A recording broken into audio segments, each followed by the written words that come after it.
செல்லக்குட்டி எங்க போச்சு? பாவக்கா பந்தலில தொங்க போச்சு.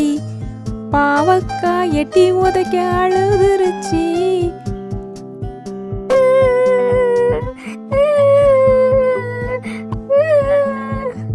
அம்மா வந்து கொஞ்ச நேரம் சிரிச்சிடுச்சு.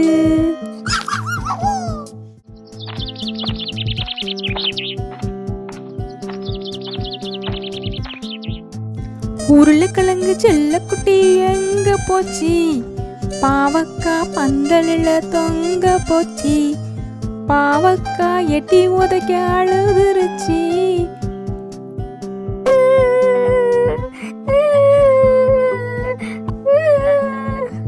அம்மா வந்து கொஞ்ச நேரம் சிரிச்சிடுச்சு.